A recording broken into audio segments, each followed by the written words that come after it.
You arrive in the Middle Ages on the coldest night of the year, and the moment the door shuts behind you, the chill hits you like a fist. You expect a warm, rustic hearth, maybe a fire crackling in a corner. Instead, you step into a one-room hut where the air is just a few degrees above freezing. Your breath hangs in front of you like smoke. The walls, made of wattle and daub, leak icy drafts through every gap. There's no chimney, so the single fire in the center chokes the room with thick, stinging smoke. You can barely see the floor, but you can feel it.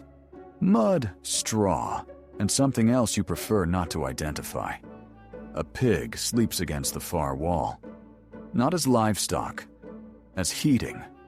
Medieval families often slept with their animals just to keep from freezing to death. You lie down on a straw mattress full of lice, pull a damp wool blanket over yourself, and hope your toes don't go numb before morning. The first night isn't about comfort. It's a test, one that most modern people fail before sunrise. And yet, this is only the beginning. Because the fire, that little lifesaver, won't last till morning. You've seen the movies. A medieval fireplace glowing warmly, families laughing, light flickering on carved wooden beams. None of that exists here. The reality is a smoky pit in the middle of the room, burning the smallest, dampest scraps of wood you can find. There's no chimney to pull the smoke out. Those are luxuries for nobles. So the smoke simply rises, fills the room, gets trapped under the low ceiling, and rolls into your lungs. Within minutes, your eyes water, your throat burns, you cough so hard you see stars. This is normal. Medieval people lived in constant exposure to smoke, so thick it blackened their walls and lungs. Children grew up wheezing. Old people suffocated slowly in winter. And the fire doesn't warm the whole room. It barely warms you. Step 1 meter away, and the temperature drops right back to freezing. You quickly learn to choose warmth or breathable air. Spoiler, you can't have both. But even when you're choking on smoke, you're still not safe. Because the house itself turns against you as the cold gets deeper.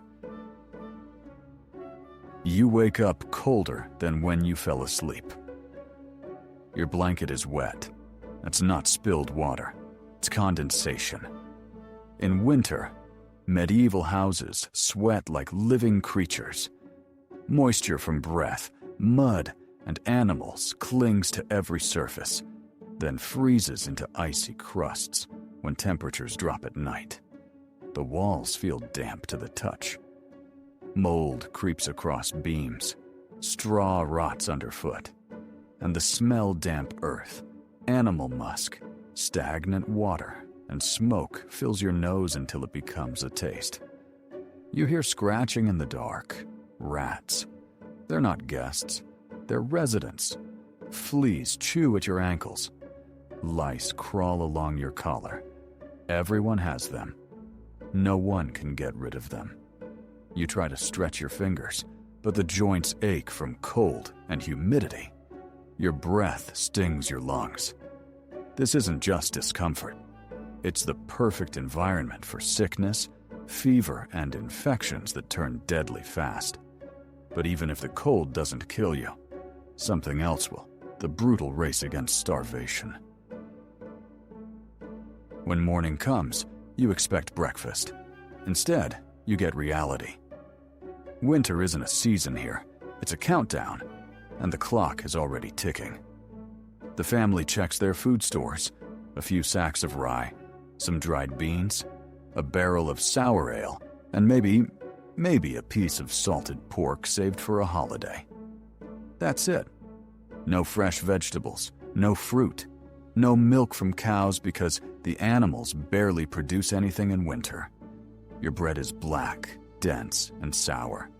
Not because it's artisanal, but because it's full of fillers, crushed weeds, oat husks, sometimes dirt. If the grain got wet before storage, it's sprouting with mold. You eat it anyway. There is no alternative. And this is month 1. By January, many villages were already on starvation rations. Hunger wasn't a danger, it was a season. But bread isn't the worst threat in the storeroom. Something else is hiding in the grain. Something that can twist your mind. You take another bite of that dark rye bread, unaware that you might have just swallowed spores of a fungus called ergot. In the Middle Ages, people had no idea it existed. They only saw the effects. First, your fingers tingle. Then your vision warps at the edges. You feel a creeping warmth in your limbs. Strange, given how cold it is. Soon the tingling becomes burning, as if your veins hold fire instead of blood. Some people hallucinate. Others scream uncontrollably. Some simply wander into the snow and freeze. The worst cases? Their limbs turn black, rot, and fall off. That's why ergotism was called St. Anthony's fire. Not poetic, literal. Entire villages suffered outbreaks during winter, when moldy grain was the only thing left to eat. And when someone began to convulse or rave, people didn't blame fungus. They blamed demons. But even if you escape ergotism, the winter still has more ways to destroy you, especially when illness strikes. You cough once, then again. The cold air burns your throat like sandpaper. Congratulations, you're sick. And in the Middle Ages, that's a death sentence. The most common killer isn't exotic plague, it's pneumonia. A simple chest infection becomes lethal without antibiotics. Tired lungs collapse. Fever climbs. Within a week, you're gone. Toothaches? Worse. A tiny dental infection can spread in the cold until it reaches your jaw, then your bloodstream. By then, nothing can save you. You'll die swollen, feverish, delirious. Vitamin deficiency chews through your strength. Cuts heal slowly. Bruises linger. Any scratch can turn septic. Children die twice as often in winter, and adults age 20 years in 3 months. What do they use for treatment? Herbal teas, charms, prayers, and bloodletting. Yes, draining blood from someone who is already weak and freezing. But even when you're shivering and coughing, life doesn't pause. Winter demands work. Your body aches from illness and hunger, but resting isn't an option. Medieval winter is a full-time job. You wake before dawn, mostly because the cold keeps jerking you awake, and head outside into a world of ice and mud. You chop firewood until your hands split and bleed. You haul frozen buckets of water from a river hole carved through thick ice. You feed the animals, repair the leaking roof, patch the walls, and check on the dwindling grain stores.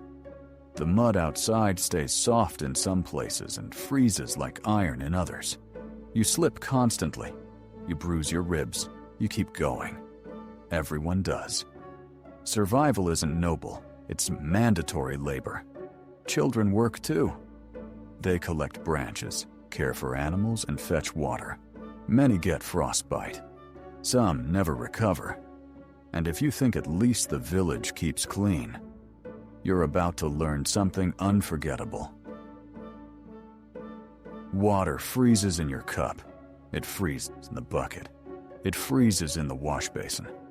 Hygiene becomes not just miserable, but nearly impossible. Baths? You won't see one this season. People wash a few times a month, if that. Clothes go unwashed for weeks, collecting sweat, smoke, and parasites. Beds are crawling with fleas. Hair is matted with grease.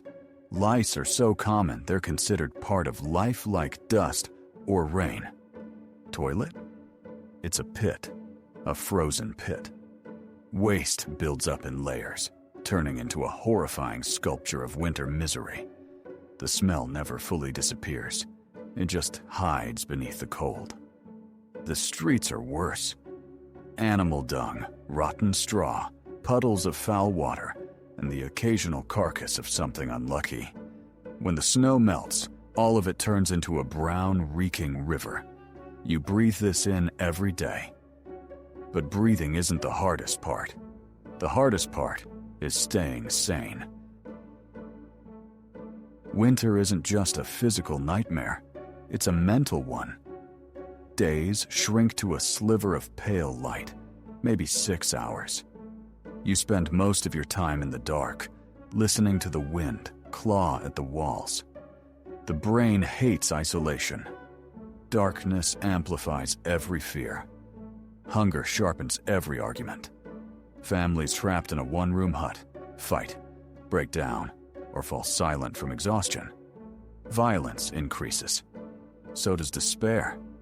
You feel yourself slipping into a numb rhythm. Wake up cold, stay cold, go to sleep cold. You lose track of time. Your dreams mix with hallucinations from poor diet and smoke inhalation. Some people believed winter was the season when demons walked freely. Spend enough nights like this, and you start to understand why. And yet, somehow, most medieval villagers made it through. The question is, how? You survive because the village survives. No one makes it through winter alone. People share firewood, trade scraps of food, and crowd together for warmth. You wrap yourself in layers of wool and linen until you feel like a walking cocoon. You sleep beside your family. Yes, all in one bed, because body heat saves lives. You eat slowly, carefully rationing every crust. Neighbors exchange favors. One family has grain, another has firewood, another knows how to mend boots. Community becomes the only safety net. Even tiny ritual stories, songs, prayers help keep spirits alive. It's not comfort, it's not peace, it's survival. The kind that leaves your hands cracked, your lungs blackened, and your bones aching well into spring. But if you think your modern body could handle any of this, think again. Let's be honest, you wouldn't make it. Not 24 hours, not even 12. Statistically, a modern adult dies in these conditions within 48 to 72 hours from exposure, infection, or dehydration. You're not adapted to constant cold. Your lungs aren't built for smoke-filled rooms. Your immune system doesn't know how to handle medieval bacteria. You don't have the muscle mass from lifelong labor. Your mental tolerance for monotony, darkness, and hunger is almost non-existent. Even trained soldiers struggle with days of sub-zero exposure. You? You're Googling heated blanket when your apartment hits 19 degrees. The medieval winter isn't romantic. It's a meat grinder. A slow, relentless process designed to break you physically and mentally. So if you ever fantasized about living back then, winter alone would take you out long before disease or war had a chance. But winter isn't even the nastiest part of medieval life. Not by a long shot. If there's one thing you've learned, it's this. Nobody in the Middle Ages lived comfortably. They endured. They adapted. They survived, despite a world that seemed determined to kill them a little every day. Winter stripped everything down to the bare essentials: heat, food, breath, sanity. And the people who lived through it weren't stronger because they wanted to be. They were stronger because they had no choice. You, on the other hand, can step back from this nightmare and appreciate how absurdly luxurious modern life really is. Central heating, clean water, fresh food, medicine, privacy, light, safety. things a medieval villager couldn't even imagine.